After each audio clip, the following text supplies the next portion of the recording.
Motion in your step. Motivation in your heart. Hello, and welcome to today's Motion and Motivation podcast. We've put together a study guide for everyone. If you need it, you can grab it from the video description. All right, ready to dive into a promised land with us today? We're taking you on a deep dive into Barack Obama's reflections on becoming president, like pulling back the curtain on those really crucial early years in office.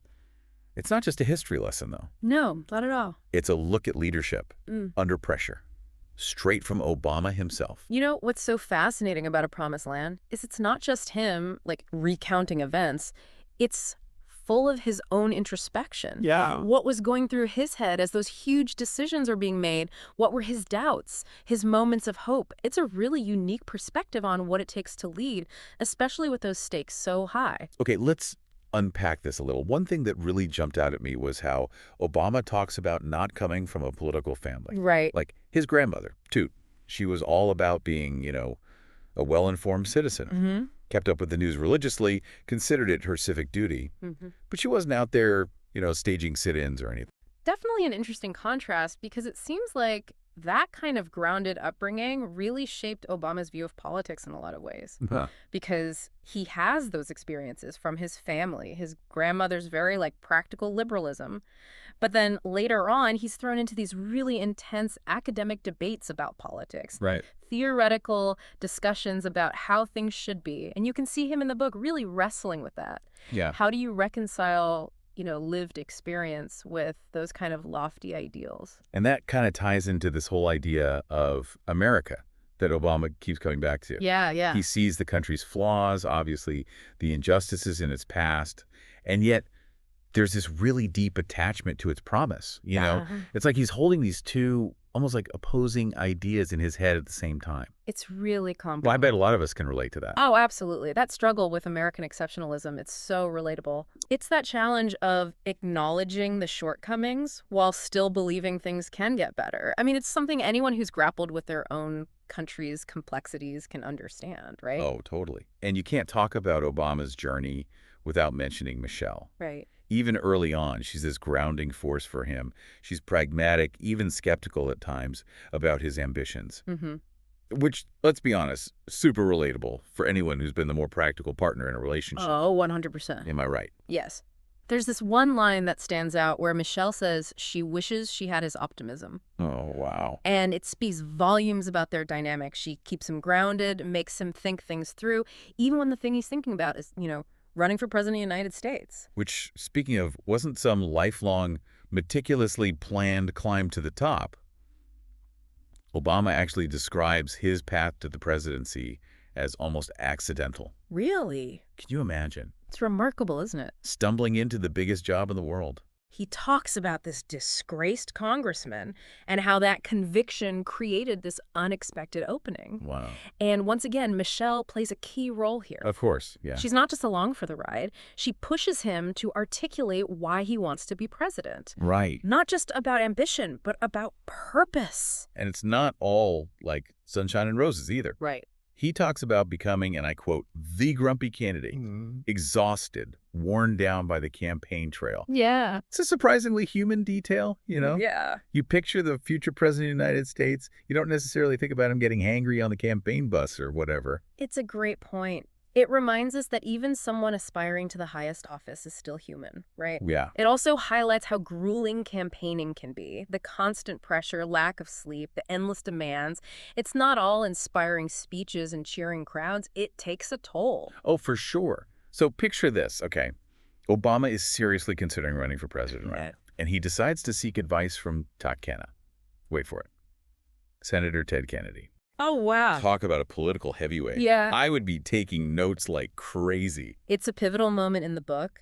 Kennedy, a true icon, shares his own experiences, his own struggles with ambition, that weight of legacy, the potential costs of seeking the presidency. He's almost like this wise but wary mentor, giving Obama almost this Shakespearean warning about the path he's about to take. And then on top of all of that, you've got this super tense encounter with Hillary Clinton on the tarmac after the Iowa caucuses. Oh, wow. You can practically feel the tension through the pages. It really shows how high the stakes are, how personal these political battles can become. That moment perfectly captures that behind-the-scenes reality of a hard-fought campaign. Really does. It highlights this really complicated relationship between Obama and Hillary, too. The respect, the rivalry, this understanding that they're both fighting for something bigger than themselves. Absolutely. And we can't forget about the reactions within the Black community to Obama's candidacy. Of course not. I'm sure there's huge excitement, but also this very real fear, right? Can he actually win? It adds a layer of complexity to the story that you don't often see in these types of memoirs. It's such a crucial point because his candidacy was unprecedented. And for a lot of Black Americans, there was incredible hope, but also this deep-seated fear of disappointment. Right. They'd seen so many promises broken, so many dreams deferred, that they couldn't take victory for granted, you know? Yeah. Imagine carrying that weight of expectation on your shoulders. I mean, it's like stepping into a role you've prepared for your whole life. Right. But you can never truly be ready for, Oh, yeah. you know? And the whole world is watching you, Totally. waiting to see if you'll sink or swim. And speaking of the world watching, Obama walks into the Oval Office for the first time, this place of immense power. Yeah. And someone, I think it was Rahm Emanuel, tells him, this is your holy shit moment. Oh, wow. And honestly, can you think of a better way to sum it up? It's perfect. And it gets at, like, the enormity of the challenges he was inheriting. Right. Yeah. I mean, the economy is in free fall. The whole financial system is on the brink. Right. And there's just this feeling that everything is about to completely come crashing down. Yeah, and everyone's looking to him for the answers. Hmm. He even mentions this anecdote about a vendor, right? Sees him on the cover of Time magazine and just goes, "Fuck that." Oh, no. And it became this running joke in the administration. Yeah. But it also shows the weight of, like, the skepticism he was up against. Right. It's that dose of reality alongside all the hope. Yeah. Like, okay, you're the president, but a lot of people still aren't convinced. And imagine being Obama in that moment. You know, you've inspired millions. Right. But there's still this massive, massive burden of proof on you. So how do you even begin to tackle all of that? Well, he starts by assembling his team. Okay. And it's so fascinating to see how he approaches this balance, right, of bringing in the seasoned pros, Right. people like Robert Gates, Hillary Clinton, Mm-hmm. but also wanting to bring in some of those fresh perspectives, too. It's the classic new leader dilemma, isn't it? Experience versus new ideas. You need people who understand the labyrinth that is Washington, Yeah. but you also need those who are going to challenge the status quo. Totally. And Obama clearly recognized that tension from the get-go. Let's talk about that 2008 financial crisis for a second. Okay. Because I remember how scary it was. Oh, yeah. Even as someone who, you know, doesn't typically follow the stock market or anything, Right. Lehman Brothers collapsing, everyone freaking out. It felt like, honestly, the whole system could just implode. It really did. So how did Obama handle that?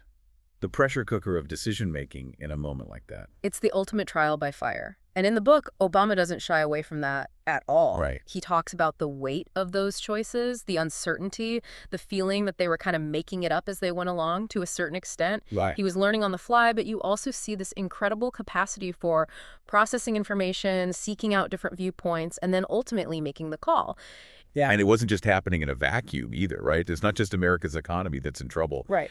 He's got global expectations to navigate, too. Of course. G20 summits, the Greek debt crisis. Yeah. Everyone's looking to the U.S. to take the lead. What's interesting here is how Obama recognizes that kind of like love-hate relationship other countries have with the U.S. Yeah. Like they might complain about American arrogance or whatever. Right. But then at the same time, there's this expectation that America will step up and provide solutions. It's a weird dynamic. Speaking of interesting dynamics, let's talk about those world leader encounters for a second. Okay. Because the meeting with Putin at his dacha, that's like a country house in Russia, by the way, for anyone who needs a quick vocab lesson. Right. Sounds straight out of a spy thriller. Oh, I bet. Putin giving him a history lesson, these veiled threats. Wow. It's wild. It really gives you a glimpse into how Putin operates, doesn't it? Yeah. His view of the world and specifically his view of America. You know, he sees the U.S. as arrogant, dismissive of Russia's interests, and he's not afraid to, you know, flex a little to make his point. Then you have China. Right. Obviously a huge economic power, lots of trade tension.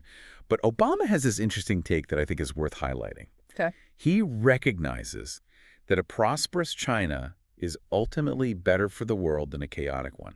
It's pragmatic. He's not blind to the challenges China poses, but he's looking at the bigger picture here. Totally. A stable, growing China benefits everyone, at least economically. Right. It's a delicate balancing act, but that seems to be a recurring theme in foreign policy, doesn't it? Oh, totally. Yeah. Finding that right approach. Okay, back on the home front for a second. Yeah. We have to talk about the Affordable Care Act because it was a huge legislative win, right? Obama doesn't sugarcoat the political costs, though. Right. The tough compromises, the GOP, like going full scorched earth in opposition. Yeah. It's like even a victory leaves you bruised and battered. It's the, like, messy reality of politics, you know? Yeah. Like, you can have a majority, the right idea, but actually getting it done. Right. That's a whole other battle. It really is. And it takes a toll. Yeah. Obama talks about how he had to make deals, fend off attacks, even manage, like, divisions within his own party to get this done. Wow. It's exhausting just thinking about it. And amidst all of this, right, this other force is emerging, Yeah. Donald Trump. Right. Now, Obama doesn't dwell on it too much in this book, I will say that. Right. But he does mention Trump's birtherism. This whole thing about questioning Obama's birthplace. Yeah. And he recognizes that it's more than just a fringe idea. It tapped into something very real and, frankly, very dangerous in the political climate. Oh. This underlying distrust fueled by, let's be honest, some pretty ugly prejudices. Yeah. And Obama seems to sense that this isn't going away anytime soon. It's wild to think that this was all happening in just his first term. I know, right? It makes you wonder, like, how did he not completely burn out? It's that resilience, that ability to compartmentalize that you see throughout the book. And I think it speaks to, like, one of the core tensions that Obama is grappling with throughout this, which is how do you stay true to your ideals while also navigating the very real limitations of power? Yeah. It's idealism versus pragmatism. Right. And it's a total tightrope walk. It really is. And that tension really comes through, I think, especially when he talks about healthcare reform. Yeah. I mean, he acknowledges that a single payer system, like what they have in Canada, Right. that would be like the ideal. Mm-hmm. But he also knows it's just a non-starter politically. Right. So he compromises, gets the Affordable Care Act passed, expands coverage to millions of people. Yeah. But it's not like that perfect solution he may have envisioned initially. And that's where I think the frustration comes in for some of his supporters, right? Yeah. Because they wanted him to fight harder, to hold on to that ideal. Yeah. But as Obama lays it out in the book, governing is about picking your battles, making progress where you can. Totally. And sometimes that means accepting a win, even if it comes with compromises that, you don't necessarily love. It makes you realize how much of leadership is about balancing those competing forces. Totally. And it's not just domestic policy either. Right. You see that same kind of idealism versus pragmatism struggle in how he approaches foreign policy, too. Oh, absolutely. He comes in with this hope, I think like many presidents do, of a more peaceful, cooperative world. Yeah. But then you have the Arab Spring uprisings, right? And that's this huge test. Right. He wants to support the people who are fighting for democracy. Right. But there's also the shadow of past interventions, the risk of getting bogged down in another conflict. So he ends up taking a much more cautious approach. Right. Offers support for democratic reforms, but mostly avoids direct military action. Right, except for Libya. Right. Well, yeah, of course, Libya. Yeah. That's where he authorizes the military force that helps to overthrow Gaddafi. But then you look at Syria, for example, and he's much more hesitant to get involved in that civil war. And you see the thought process behind it, right? Yeah. This like balancing act that he's trying to do. Yeah. He believes in diplomacy first, Right. but also recognizes that there are times when it's not enough. You have to be willing to use force when it's absolutely necessary, Yeah. but always with a clear objective and ideally an exit strategy. He doesn't shy away from those tough calls. No. I mean, he orders the raid that kills bin Laden, Right, authorizes drone strikes against suspected terrorists. right. And it's that like weight of those decisions, that knowledge that lives are on the line that I think Yeah. really comes through in the book.